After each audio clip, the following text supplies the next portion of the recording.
Bonjour à tous, je suis aujourd'hui avec Alexa Kowalczyk, qui est freelance consultante en publicité Facebook et stratégie digitale, qui est basée à Bruxelles. Salut Alexa. Salut Ambroise. Et donc Alexa, je voulais faire une interview avec toi parce que ça fait quelques temps qu'on parle sur Instagram de ton projet de devenir nomade. Tu étais venu à une conférence à Québec, je pense que c'était au printemps dernier. Ouais, Et ouais, ouais. puis, et puis là, tu reviens de quelques semaines à Bali où tu as vraiment fait ton premier voyage nomade digital. Donc, je pense que c'est un sujet qui va intéresser beaucoup de monde. Alors, est-ce que pour commencer, tu pourrais te présenter plus en détail que ce que j'ai fait? Du coup, je suis consultante en publicité sur les réseaux sociaux et en marketing. Donc, je vais te faire mon petit pitch commercial. Vas-y.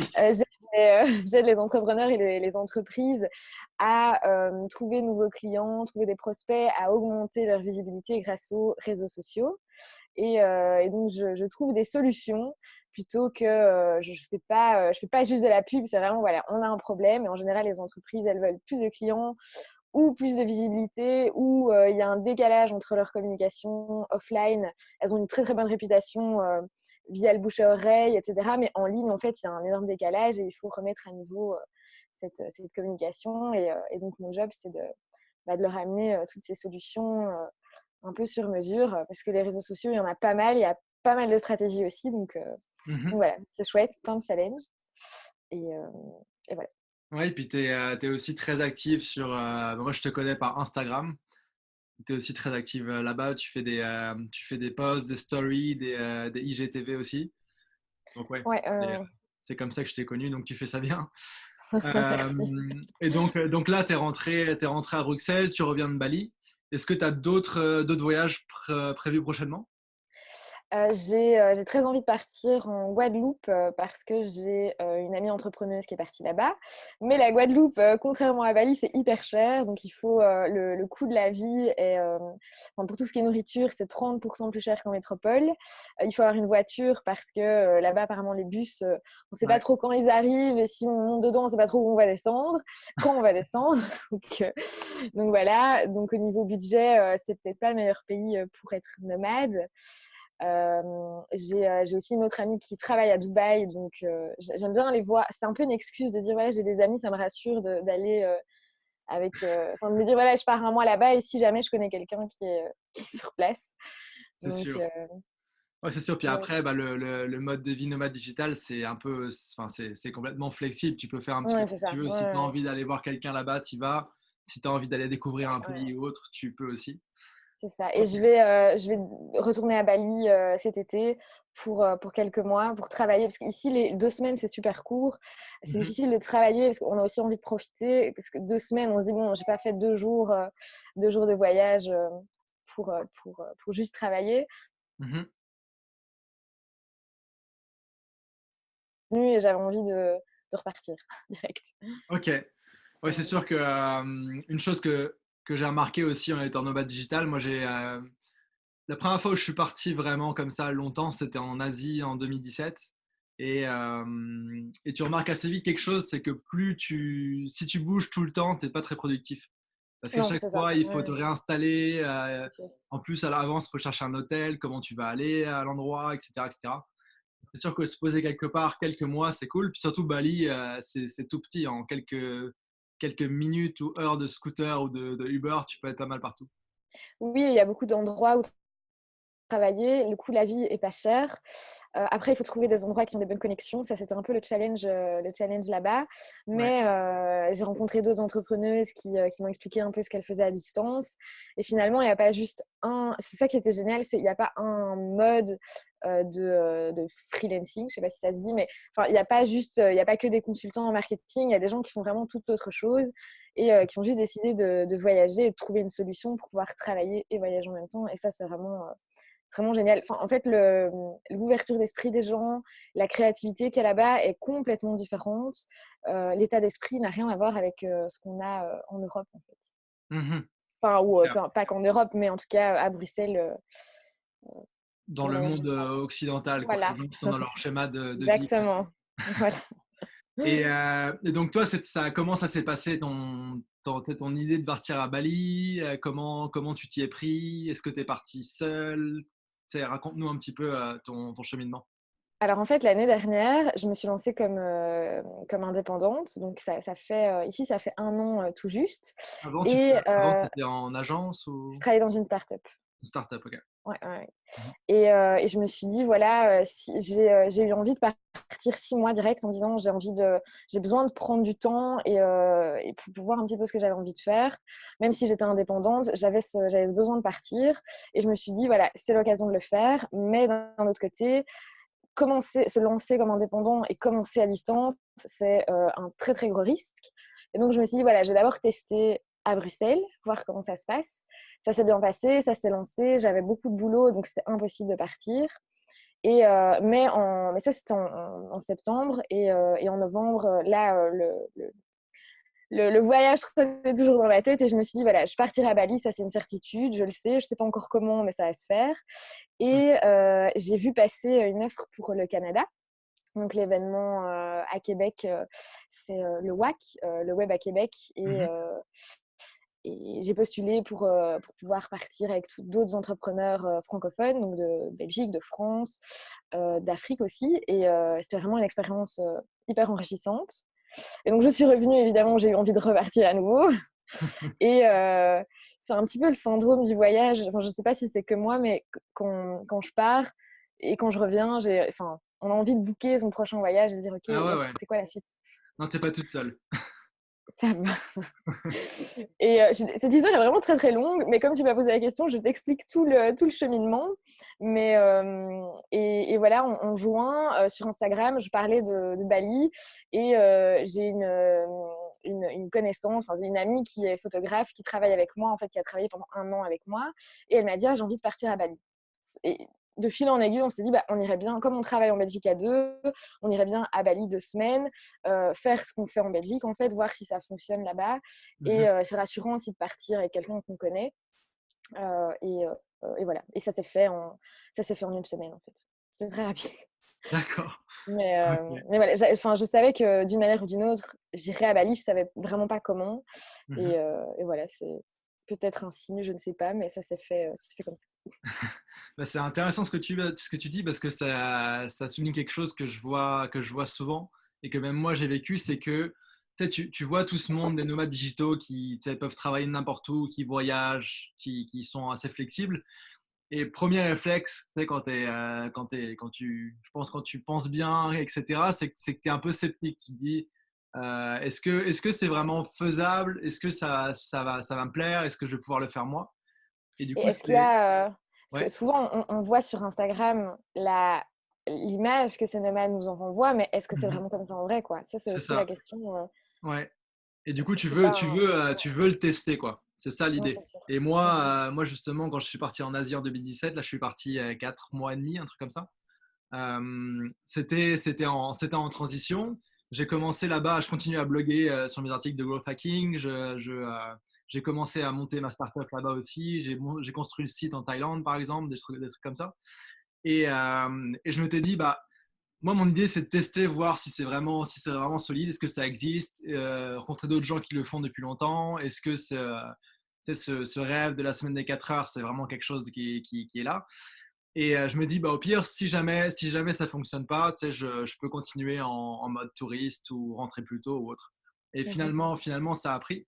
Et ouais, c'est intéressant. Je pense que toi, c'était ça aussi, les 2 semaines, c'est vraiment tester, Un peu voir un est-ce que ça te test. Ouais, correspond, est-ce que c'est bien là-dedans. ouais, ouais, ouais. Et par rapport au côté négatif, aux limites de tout ça, moi justement dans mes contenus, j'essaie d'être hyper transparent là-dessus, il y a des avantages et des désavantages. J'avais fait une vidéo pour chaque d'ailleurs.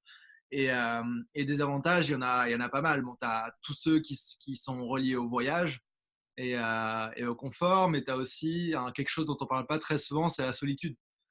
Là, tu es parti avec une amie, mais moi, je suis parti tout seul, tu vois, et c'est quelque chose qu'il faut être prêt à travailler une fois sur place, trouver des meet-up, aller dans le coworking, C'est ça. etc., etc.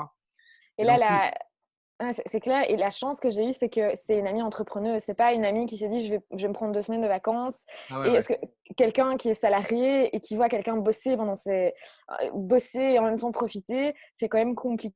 Enfin, c'est compliqué. Donc là, on était sur la même longueur d'onde et c'est clair que ça rassure. Je ne Ouais. serais pas partie 3 mois toute seule direct en me disant bon voilà c'est fini, bye bye la Belgique. Et, je pense que ça se fait par étapes. Et quand j'ai discuté avec d'autres entrepreneurs, ils m'ont expliqué la même chose. Ils l'ont fait Ouais. vraiment par étapes. Ils n'ont pas juste tout plaqué du jour au lendemain.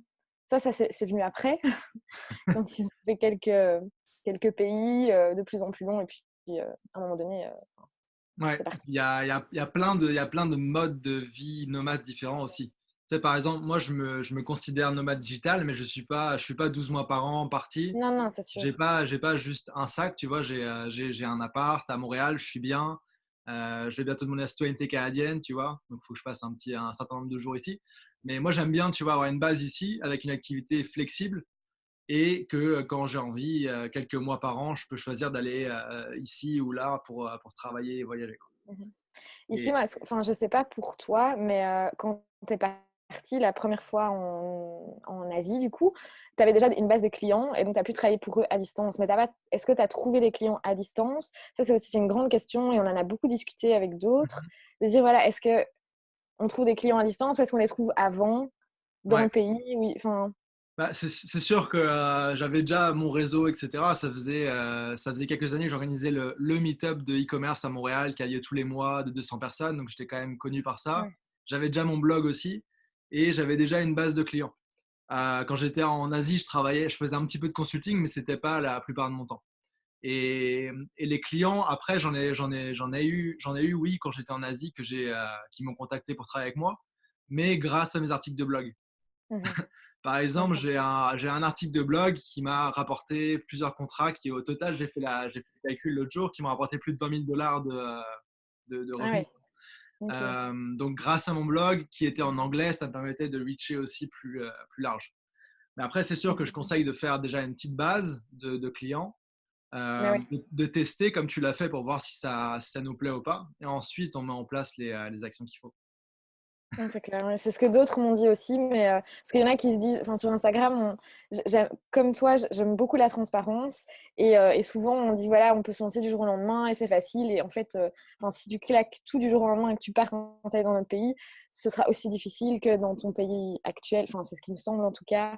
Mhm. C'est, enfin il faut tout construire et c'est un peu le risque. J'ai vu passer ça il y a quelques jours sur Instagram qui disait voilà, oui, c'est bien de se lancer et on est là pour motiver les autres, mais il faut faire attention parce que c'est quand même un choix, enfin, c'est une décision qui se réfléchit et même si ça fait rêver, Ouais, c'est, enfin, voilà, c'est quand même une ouais, ouais. décision. C'est sûr, c'est sûr. Moi, je conseille, tu vois, bon, toi, tu étais déjà à l'étape d'indépendante, mais même, il y a la plupart des gens qui sont intéressés aussi par ça, ils ont un travail, entre guillemets, classique. Et moi, ce que je conseille même, c'est de prendre de l'avance pendant que tu as un travail, un salaire qui tombe, etc., de préparer tout ça. Donc, te former sur ce que tu veux faire comme freelancing, construire ta marque personnelle, tu sais, te construire un Mhm. site, un blog, un LinkedIn, commencer à animer tout ça, commencer à prendre des premiers contrats petit à petit pour grossir ton portfolio, augmenter ton taux horaire, etc. Et ensuite, tu peux directement faire le saut, tu vois. T'as déjà de quoi vivre, tu sais comment ça fonctionne. C'est pas genre tu pars quelque Ouais, part et c'est ça sûr. va te prendre 6 mois pour Ouais, ouais. découvrir comment tu vas gagner tes premiers 100 euros ou 100 dollars, tu vois. Donc, Ah non, c'est clair. Ouais, ouais. et si on revient donc un petit peu sur ton voyage à Bali, donc ça s'est fait très vite, vous êtes parti, vous avez pris un billet d'avion, etc. Vous êtes arrivé là-bas. Et comment tu t'es senti le premier jour où tu es arrivé là-bas? Comment tu as commencé à travailler, tout ça? Bah, directement, dès que je suis arrivée, Bali, je pense qu'il y a une énergie un peu bizarre qui survole cette île, mais enfin, j'ai jamais été aussi détendue que là-bas. Et par contre, on avait réservé quelques nuits en fait en avance. Et puis on a fait vraiment un petit peu tout au jour le jour. Enfin, on réservait par 2, 3 nuits. Puis la dernière semaine, ça on l'a booké en une fois, mais on a fait sur place pour voir les quartiers aussi qui étaient sympas. Mhm. Parce que j'avais pas de scooter. Comme je roule pas à Bruxelles en scooter, on nous a dit que si on se cassait la figure, notre voyage était foutu parce que les balinais conduisent très bien, mais par contre les touristes c'est une catastrophe. Donc, Ouais, ouais. J'ai vu donc quelques accidents. non, mais c'est catastrophique. Franchement, les pharmacies, ils sont en rupture de stock de crème anti-inflammatoire et de bandages. Et c'est Ouais. pas une blague, j'exagère pas vraiment. Et donc voilà, être proche des rues centrales où il y a les cafés, les coworking, etc. Et les Donc coworking, c'est vraiment à Kuta, c'est ça, au début? J'étais à Canggu Canggu, OK. Ouais, donc c'est déjà et plus au nord, ouais, c'est ça. plus relax. Mais les coworking, c'est vraiment un autre niveau. Enfin, à Bruxelles, je suis dans un très chouette coworking, mais là-bas, c'est des coworking vraiment d'un autre niveau, quoi. Ouais, Pour un prix hyper correct. c'est sûr. Donc, Ouais, donc ça me motive à travailler. t'es arrivé là-bas avec ton ami, vous vous êtes directement senti bien et vous avez commencé à travailler. Et Mhm. je sais pas toi si c'est ça, mais moi je me souviens la première fois que tu sais, que je suis arrivé, moi c'était à Bangkok et que je me suis installé quelque part dans un café pour travailler, tu sais. Je sais pas, t'as genre une espèce de bouffée de liberté et de contrôle de ce que tu vas faire qui est assez incroyable, j'ai trouvé. Ouais, ouais, ouais.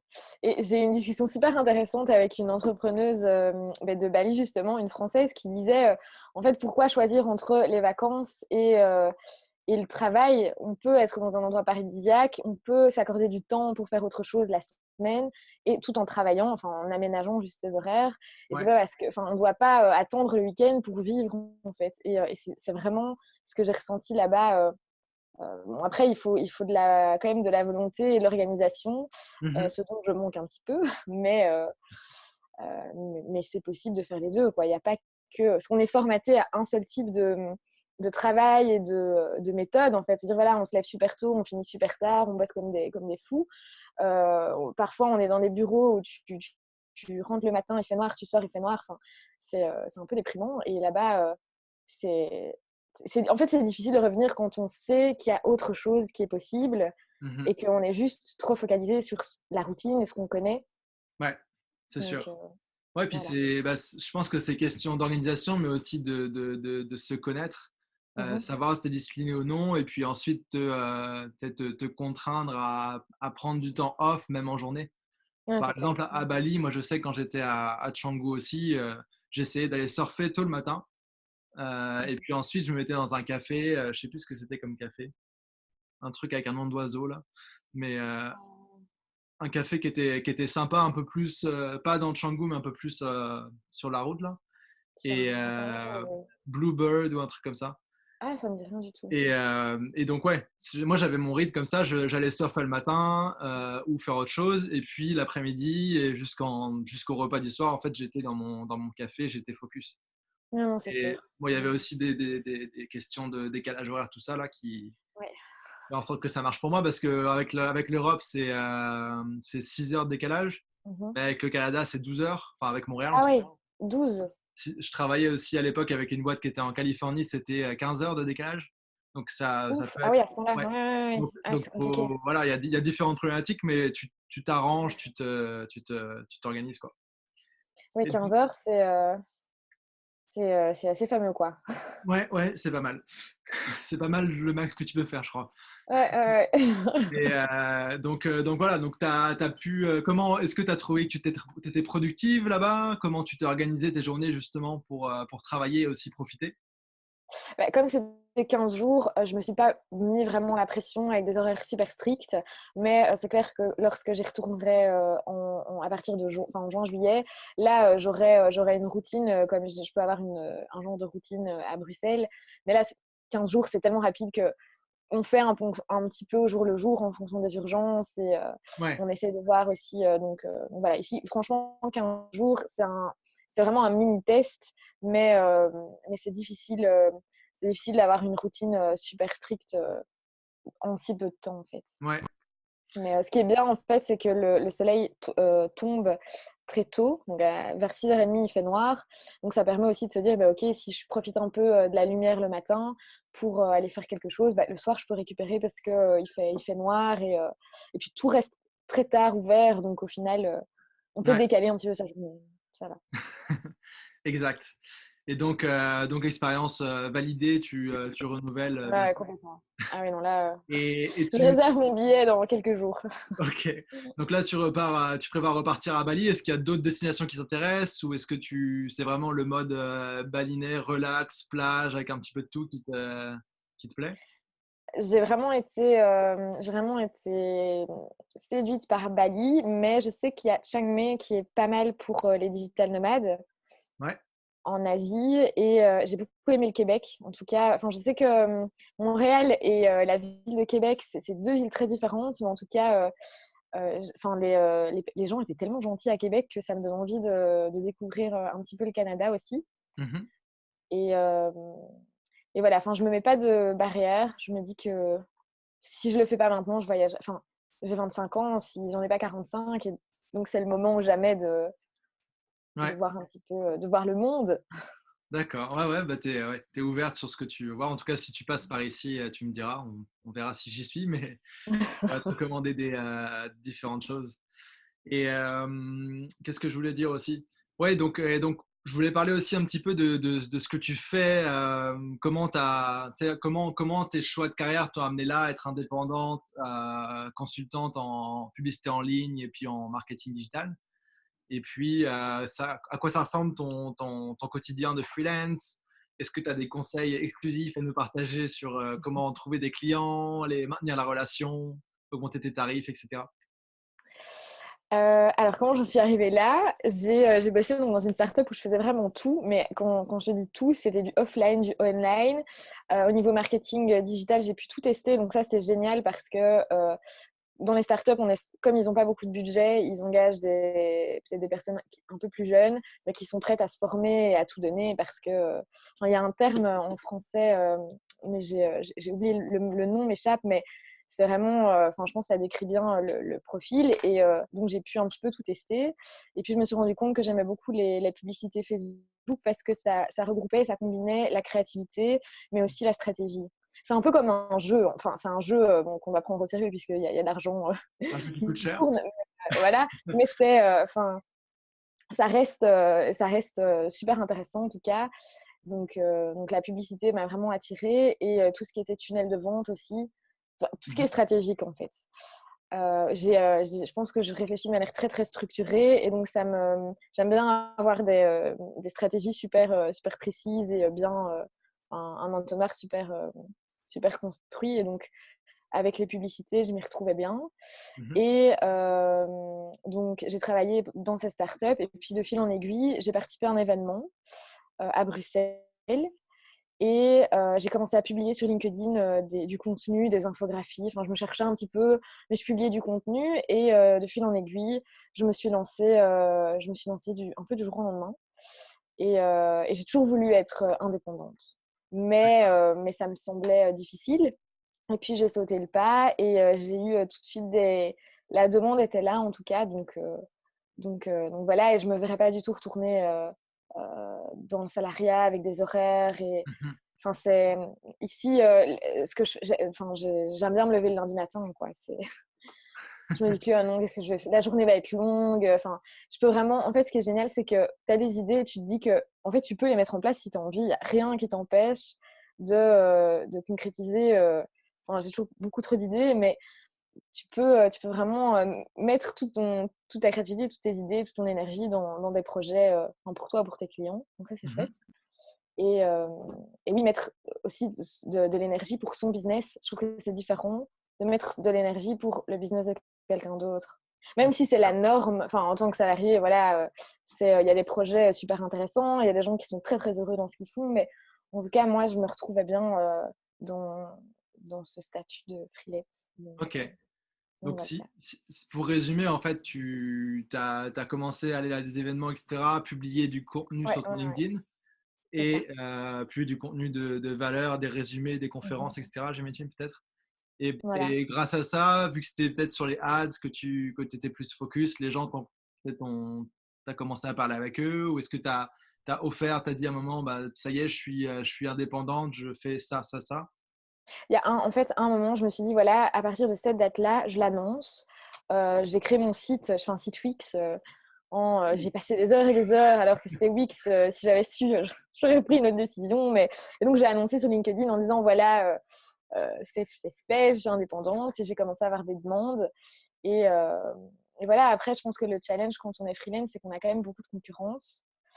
Il y a beaucoup de personnes qui font ça à côté, qui Mhm. cassent leur prix. Enfin, parce que tu parlais des tarifs tout à l'heure. Et donc, c'est pas évident de se positionner. Et en tout cas, en Belgique, les réseaux sociaux sont souvent, quand on dit qu'on est consultant en social media, on est souvent assimilé au community manager, alors que ouais. les réseaux sociaux, c'est super large et il y a tellement de métiers différents. Et les gens ne se rendent pas compte qu'on m'a déjà dit, ah oui, mais moi, un community manager, je peux en avoir un pour 100, 200 euros. Mais quand les community managers entendent ça, ça les rend dingues. Et enfin, même si moi, je ne fais pas ça, ça montre vraiment qu'il y a enfin, les entreprises ne comprennent pas encore très bien les métiers du digital et ce qu'on peut leur apporter, en fait. Mhm. Ouais, donc plus, moi, ce que j'aime bien conseiller et faire aussi, c'est parler plus en termes de concret et de bénéfices Mhm. pour eux plutôt que d'écrire ce que c'est parce que sinon elles Oui, savent. non, c'est clair. Ça, je l'ai appris en fait à mes dépens en faisant des erreurs et en me disant, ils comprennent enfin, je leur explique ce que je fais, mais ça n'a pas d'impact. Alors que si justement, comme tu dis, tu fais le contraire et tu dis voilà ce que ça va vous apporter en termes de résultats, là, ils font vite le calcul et ça va mieux. Ouais, ok. Et donc, tu as commencé à construire ta base de clients comme ça. Et après, comment est-ce que ça, c'était les premiers contrats, j'imagine? Comment est-ce qu'ensuite tu as réussi à, je sais pas, à en garder quelques-uns pour du long terme ou alors à trouver une méthode d'acquisition qui te permettait d'avoir un flux de clients, tu sais, à peu près constant et de pas finir un contrat et après te mettre à chercher un autre Alors, jusque juin, j'ai fait l'erreur de justement ne jamais faire de prospection. Mais vraiment zéro, pas envoyer un seul mail, juste créer du contenu. J'avais un petit peu de bouche à oreille, mais comme je me suis lancée et que personne ne me connaissait, le bouche à oreille, en général, il faut quand même, enfin, ça prend du temps. Et comme la machine était un petit peu remplie, je me suis un peu reposée sur mes lauriers. Et en juin, c'est les vacances. Là, je me suis dit, OK, il faut quand même que je trouve un système pour que ce soit récurrent. Et, euh, donc là, maintenant, j'ai envie d'attirer un certain type de clients, plutôt Mhm. tourner e-commerce ou B2B, parce que c'est des projets qui m'intéressent le plus. Mais donc, j'ai commencé à faire un petit peu de prospection sur LinkedIn.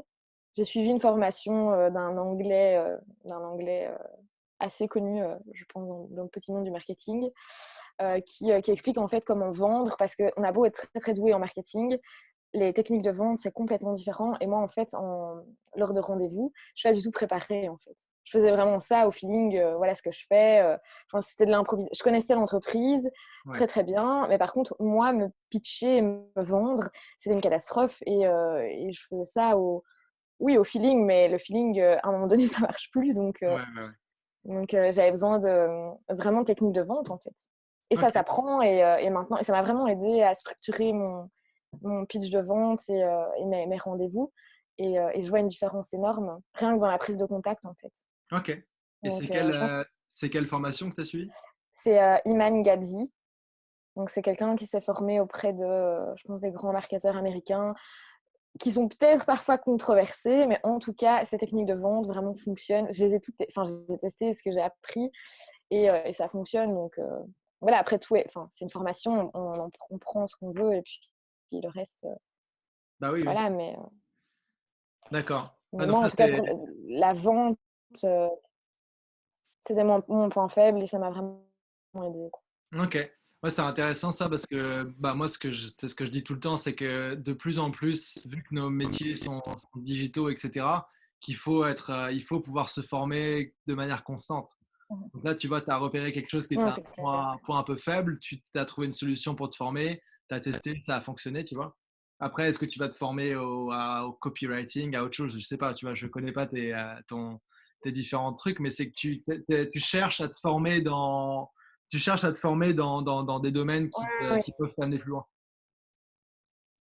Ça, c'est c'est super sûr, mais important. même tu parles de copywriting, mais justement, quand on rédige des publicités, il faut quand même avoir une bonne base pour pouvoir écrire les bons mots qui vont avoir les bonnes actions.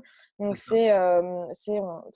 il y a tellement de contenu disponible, gratuit sur Internet, que ce serait bête de ne pas l'utiliser. Et je me suis aussi formée, là, c'était un vrai accompagnement avec un coach bruxellois hyper réputé dans tout ce qui est publicité, parce que j'avais des questions précises et je sentais que j'arrivais à une limite où Ouais. le contenu gratuit ne m'aidait plus.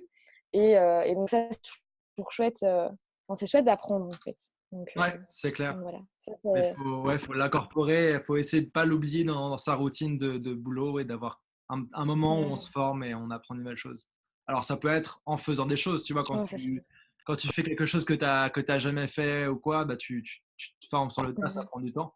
Mais avoir d'autres gens qui te forment directement, ou alors sinon de travailler avec d'autres personnes qui sont compétentes Ouais, dans ouais, une ouais. partie que toi, tu l'es moins, Ouais. Non, ça, c'est c'est sûr. assez cool. Mhm. Et donc là, bah, que tu peux peut-être nous parler un petit peu de ta formation en. Tu sais, tu parlais que tu commençais à faire du prospecting par LinkedIn, par email. Comment ça se passe? Est-ce que tu as des conseils là-dessus pour ceux qui voudraient se lancer?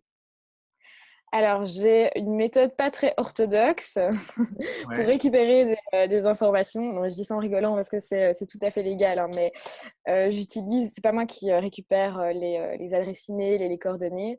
Je cible vraiment des boutiques en ligne. Je suis passionnée de mode en fait à la base. J'ai travaillé dans une agence de presse et dans tout ce qui était cosmétique aussi. Donc même si j'ai eu l'habitude de travailler en B2B, ce côté assez mode influenceur, etc. C'est un peu, enfin j'ai fait mon mémoire sur la génération Y et le luxe par exemple. Donc c'est ok. donc cible précisément ce genre d'entreprise. Et pour tout ce qui est en plus Instagram et ce genre et ces boutiques ou ces marques, c'est vraiment c'est du pain béni parce que c'est une plaie de jeu quoi. Mhm. Donc je cible, j'ai délégué ça à quelqu'un qui cherche pour moi en fait des entreprises qui pourraient être des potentiels clients. Et je les contacte en leur proposant, j'analyse vite fait. Enfin, je dis vite fait, on ne peut pas analyser pendant 5 heures, mais j'analyse leur présence en ligne rapidement. Ben voilà ce que vous pourriez améliorer, ce que j'ai remarqué. Si ça vous intéresse, on peut en discuter. Et voilà. Après, il y a plein de techniques, dont la structuration du message, mais, euh, mais j'ai eu pas mal de bons résultats. Et c'est vrai qu'au début, en tout cas, quand on publie sur les réseaux sociaux, ça prend du temps. Quand toi, tu me disais, tu avais un blog depuis 5 ans, Ouais. si je ne me trompe pas. Et donc, ça fait effet boule de neige à un moment, mais au début, un an, c'est comme si j'avais commencé hier. Donc, ça Mhm. prend vraiment du temps et se reposer juste sur le contenu, à un moment donné, ça suffit plus. C'est sûr. Donc voilà. Après, je ne fais pas de prospection téléphonique, hein, ça c'est hors de question. Ouais, ouais. Mais enfin, en tout cas, c'est pas mon. C'est une. J'en perds les mots tellement ça me rebute. C'est pas quelque chose que j'aime faire. Ouais, c'est Mais, sûr. Mais ouais, moi, voilà. je conseille souvent d'avoir à la fois la partie, tu sais, marque personnelle, contenu que toi tu as et qui t'a lancé, et d'avoir aussi une partie, genre, aller viser les clients qui sont pertinents pour toi, qui font du sens. Et puis aussi une partie, tu sais, une partie réseautage où Ouais, ah oui, c'est vrai que ouais, ouais, ouais. tu cibles J'en ai des pas parlé, mais c'est événements, clair. Ouais, ouais. à la fois augmenter ton réseau. Ça, moi, la meilleure manière que j'ai trouvé pour faire ça, c'est d'organiser mes événements à moi. Mais bon, c'est un autre, c'est C'est un une autre. technique. Mais sinon aussi de continuer à renforcer son réseau actuel. Mhm. Donc d'aller Ça, c'est tu sais, dans son LinkedIn, avoir un peu un genre de CRM personnel pour faire le suivi. J'en teste un nouveau en ce moment là qui me rappelle quand contacter des personnes, qui me partage des nouvelles des entreprises dans lesquelles les gens travaillent. Pour reprendre contact, des choses comme ça, qui sont intéressantes parce que sinon, tu sais, tu peux grossir ton LinkedIn. Je connais des gens qui ont des LinkedIn de 30 000 personnes qui est la limite. Mais si c'est juste ajouter des gens et qu'il ne se passe rien après, Ouais. ça ne sert pas à grand chose. Est-ce Donc, que tu as un système, toi, pour ta prospection? ma prospection, bah, en ce moment, ça fait un moment que j'en fais plus parce que j'ai plus trop de besoins. Mais sinon, c'est vraiment de cibler les entreprises que je veux et puis de prendre contact, mais de manière individuelle et personnalisée. Ouais, c'est ça. Mhm. Ou alors, bah, en général, ça se fait un peu tout seul, des gens qui te réfèrent, etc. Mais Mhm. sinon aussi, parler dire à son réseau un peu où on en est et puis où est-ce qu'on veut aller. Et souvent, les gens d'eux-mêmes, ils vont te recommander des amis ou des connaissances qui ont besoin de quelqu'un avec ton profil. Mhm. Et aller prendre des cafés ou des lunchs avec des anciens tu sais, étudiants à qui tu étais ou des collègues, etc. Ça ravive tout ça aussi. Puis c'est ça Non, c'est l'avantage sûr. des événements que tu organises toi, c'est que tu peux inviter tout ce monde-là à ton événement. Donc tu sais, qu'ils viennent ou qu'ils viennent pas, tu l'as invité, tu lui as voilà. Non, c'est Voilà. sûr. Donc, Et tiens, donc voilà. Et puis, et et puis, qu'est-ce que je voulais dire aussi Qu'est-ce que je voulais dire aussi Ouais, donc toi, où est-ce que tu veux aller avec cette activité de freelance-là? Et puis, c'est quoi tes prochaines étapes? là, ici, en tout cas, en juin, j'aimerais vraiment pouvoir me délocaliser, donc pouvoir travailler 3 mois à l'étranger, tout en ayant une base de clients. Et enfin, ici, je travaille, je ne suis pas une agence, mais je travaille avec des freelances pour mes campagnes, donc que ce soit des vidéastes, des photographes. Ouais. Euh, et je trouve ça chouette justement parce qu'on peut travailler en équipe. Mhm. Donc, euh, donc ça, c'est cool. Et j'aimerais vraiment continuer à travailler sur ce genre de projet, de gros projets, à l'étranger si c'est possible. Et tu parlais tout à l'heure, ça m'a fait rire, de se connecter dans le monde réel avec d'autres. Et bah, par exemple, à Bali, c'est bête, mais je marchais dans la rue, il y avait une boutique où je trouvais leurs produits vraiment super. Et bah, je les ai contactés en disant, bah, voilà, je suis rentrée dans votre boutique, c'était top. J'ai vu que vous manquiez des opportunités par rapport à certaines choses que vous ne faisiez pas sur les réseaux. Ok. Est-ce qu'on peut en discuter, quoi? Donc, Ok. c'est stupide, mais tout est, ou je sais pas, moi, quelqu'un qui est graphiste, qui va dans un restaurant, c'est super bon, mais il n'y a pas de. Enfin, le graphisme, je prends un exemple vraiment qui me vient comme ça, mais le graphisme est pas top. Bah, pourquoi pas en parler au manager, dire bah voilà, je suis graphiste. Enfin, tout est. Je pense que quand on est passionné par ce qu'on fait, et qu'on veut aider les autres, il n'y a pas de. On peut proposer son aide en fait, en disant voilà, Mhm. si ça vous intéresse, très bien. Si pas, bah c'est pas grave. Donc, Ok. Donc, ouais, voir un petit peu les voilà. opportunités qui se présentent et Mhm. puis aller Bah là-dessus. oui, Ok. c'est clair. Très cool. Bah, écoute, on approche de la fin de l'interview. Moi, ce que j'aime bien, en fait, à la fin, c'est poser des petites questions pour savoir un peu comment tu voyages, etc., même si c'est Mhm. nouveau pour toi.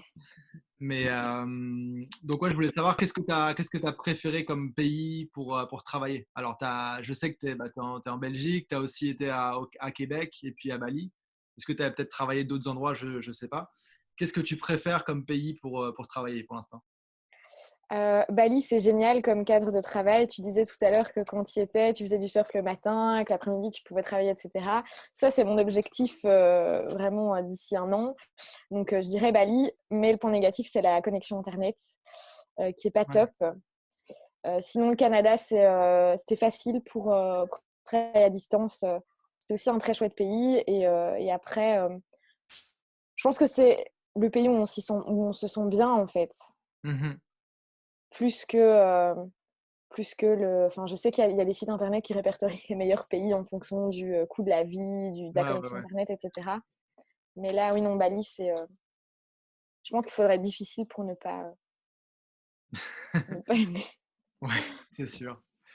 C'est sûr. Bah, après, il y a la période de la mousson et tout ça Ouais, aussi. ouais, Bon, c'est voilà. sûr. Mais Tremblement de terre, serpent.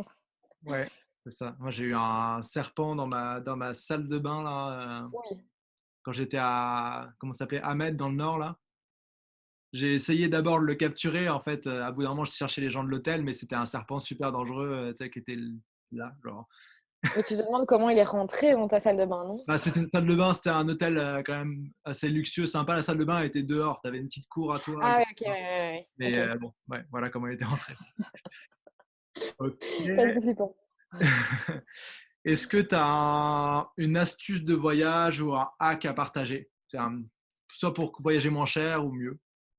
Non, par contre, une application que j'ai utilisée, je pense, pendant 15 jours non-stop, je suis en train de la chercher, c'est XE Currency, donc pour tout ce Ouais, qui ouais. est changer, parce qu'on s'est arrêté en Chine, on a fait une escale à Zurich, j'étais à Bali. Au Canada, pareil, c'est jamais la même monnaie, et donc ça, c'est top, parce que on peut en fait insérer enfin, toutes les monnaies possibles, imaginables, Mhm. donc c'est vraiment cool. Ouais, bah, je l'utilise aussi depuis longtemps. Je la recommande souvent celle-là. Et ouais, je crois qu'il y a une limite de devises, etc. Mais c'est top. Tu vois, moi, je l'ai là, j'ai des euros, j'ai des dollars canadiens, des hryvnia ukrainiens, dollars US, couronne tchèque, j'ai un peu de tout. Et puis, ce que j'aime bien, c'est que ça s'actualise aussi en temps, enfin, même si tu n'as pas l'app d'ouvert. Donc, par exemple, tu n'y vas pas pendant un jour, tu reviens le lendemain et tu n'as pas Internet, ça va quand même avoir Mhm. le taux correct. Ouais, Ok. ouais. Ouais, bah, c'est une bonne Et recommandation. Je sais pas si tu en as d'autres. sinon, j'ai peut-être une autre application qui m'aide à m'organiser. C'est ClickUp. En fait, moi, je déteste Trello. Je ne sais pas pourquoi, je n'ai pas du tout d'affinité avec le programme. Je ne sais pas Ouais. si tu connais. Je connais, mais moi, je suis pas fan non plus. Ouais, enfin, j'arrive pas à... enfin, j'aime pas trop. Et j'ai testé Asana, mais en fait, je l'ai testé, mais je mettais mes tâches dedans, mais je l'utilisais pas. Ouais. Et j'ai découvert ClickUp, qui est vraiment pas mal. Enfin, c'est une bonne alternative, je trouve, où Ok. on peut planifier des tâches avec un calendrier et synchroniser son calendrier avec Google. Ok. Donc c'est top. Mettre des priorités, enfin, on peut s'amuser. Ok. Ok, je regarderai. Moi, j'ai tout un système d'organisation aussi, mais j'avais écrit un article de blog là-dessus en anglais, mais en fait, il faut que je l'update. Il a changé. Mon système, il a changé aussi depuis. Tu Ok. utilises une application Ouais, bah, j'utilise un truc qui s'appelle la méthode des 90 jours. mhm. Ah, il y a Stan Leloup qui a fait une formation Ouais, là-dessus. c'est ça. Ben, Mhm. je l'ai connu à travers Stan Leloup, et puis je me suis renseigné. Il y a d'autres gens enfin, il s'est inspiré d'autres gens pour le faire. Ok. Et du coup, ça, c'est la base de mon truc. Et j'ai aussi une to-do list en ligne pour tu sais, me rappeler des trucs ou voilà. Je vais me renseigner là-dessus. Ça a l'air intéressant.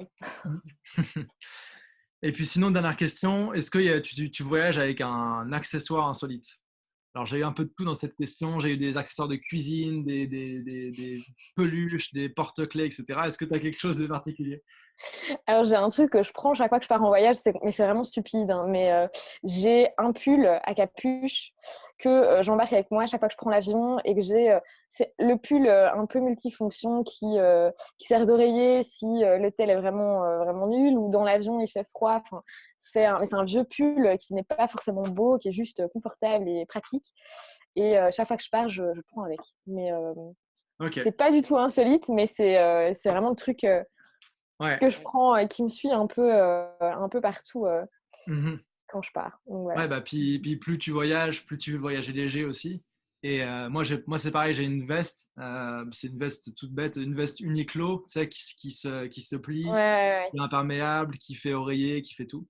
Et ouais. Et je sais pas, d'ailleurs, question pour toi, vu que tu commences un petit peu là-dedans, comment, c'est quoi ton setup de bagages pour l'instant? Ah, mais c'est une catastrophe. Je fais ma valise et je dois enlever des choses parce que je prends toujours 10 fois trop de trucs. Ok. Mais j'ai une valise. Là, je suis partie à Bali avec une valise et un sac à dos. Au Canada, je suis partie avec une valise à roulettes. Mais je sais pas quelle est la meilleure option encore. J'avoue que Ouais. je sais que le Ben, sac à dos, c'est bien. ouais, mais ça dépend après quel sac à dos. Moi, j'ai commencé avec un sac à dos, c'est le Osprey Farpoint 55. En fait, t'as un sac à dos, c'est de backpack classique qui fait 40 litres, donc qui est une taille Mhm. pas mal. Et en fait, il est intégré avec un sac à dos de jour qui fait 15 litres, donc comme un petit sac à dos. Ah Et ouais, ça je se vois clip ici. dessus. Et du coup, Ok. pour commencer, tu as ton gros sac où tu mets tes vêtements, etc. Et tu as ton petit sac pour quand tu veux partir bosser dans un café ou autre. Et en fait, ce qui est génial, c'est que je vois que le sac à dos est plutôt plat. En fait, l'inconvénient avec les sacs à dos, bon, c'est vraiment la question existentielle de l'année, hein, mais en tout cas, moi, quand je mets mes affaires dans les sacs à dos, ça se froisse parce ils Ah sont oui, courbés. Je sais pas si tu vois ce que je veux ouais, dire. ouais, ouais. Et là, le tien, enfin, en tout cas, la marque Osprey, je vois qu'ils font des sacs qui ressemblent un peu à des valises, en fait, Ouais, qu'on ouais, peut tu peux les ouvrir ouvrir de en. tous les côtés. Ouais, C'est ça, et je trouve ça chouette. Non, je ouais. connaissais pas du tout comme marque, Donc, c'est ouais, bien. moi, j'ai commencé avec ça, puis il passe en cabine. Tu vois, si tu dézippes le truc et Ah. tout ça, quand tu as le droit à 2 pièces, il passe en cabine sur pas mal partout. Et maintenant, je suis passé à un autre sac dont je vais chercher, il est juste là. Mais c'est vraiment un bon plan, ça, en tout cas. Je connaissais pas du tout.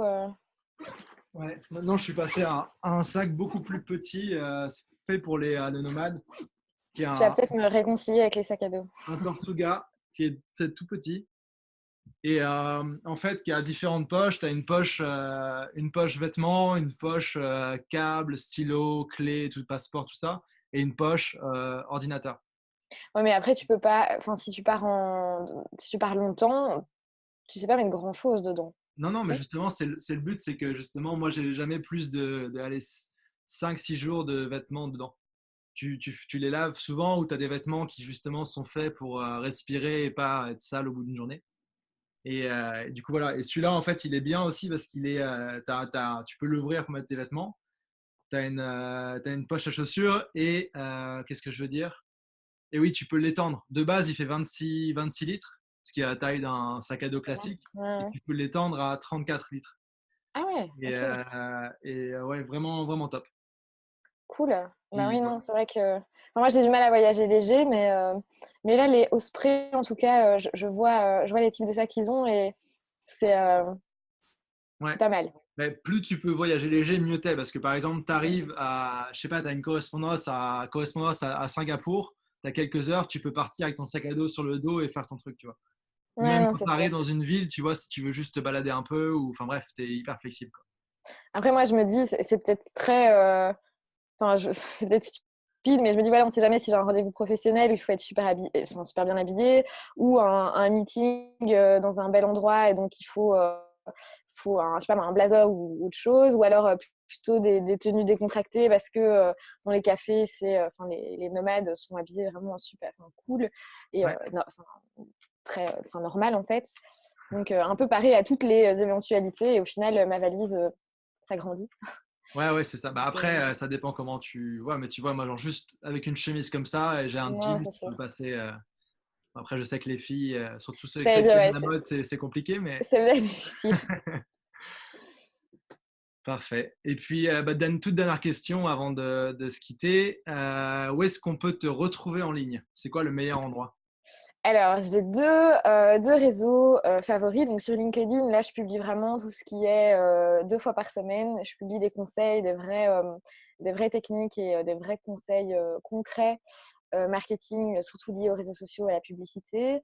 Et sur Instagram, là, c'est plutôt soit je publie mes vidéos. Ouais, Donc, je dis voilà, nouvelle vidéo, nouvel article, etc. Mais aussi tout ce qui est un petit peu mon quotidien d'entrepreneur, en fait. Plutôt axé sur le partage de ma vie d'entrepreneuse, jeune entrepreneuse. Et quand il y a des nouveaux articles ou des nouvelles vidéos, bah, je le mentionne. Je dis voilà le lien en bio si ça vous intéresse. ok, d'accord. Euh, Facebook, je publie pour publier, mais c'est pas mon réseau préféré. Donc voilà, LinkedIn et Instagram, si vous voulez suivre mes aventures. Puis ton LinkedIn, ce sera ton nom, mais ton Instagram, c'est. Mon Instagram, c'est Digital Sparks, donc Ouais, Digital Digital et Sparks Sparks. ok. C'est le C'est nom pas les aussi plus de simples. ta boîte ou c'est. Ouais, ouais, ouais. Ok. Voilà. D'accord, ça marche. Bah, écoute, merci beaucoup, Alexa, pour ton temps, tes conseils et ton inspiration de nouvelle nomade. Et Merci à puis, toi pour l'invitation. et puis on se dit à bientôt pour un. Tu me diras comment t'évolues niveau sac à dos et tout ça aussi, là, ça m'intéresse. Tu pourras le voir sur Instagram. Ça marche. Et ben salut.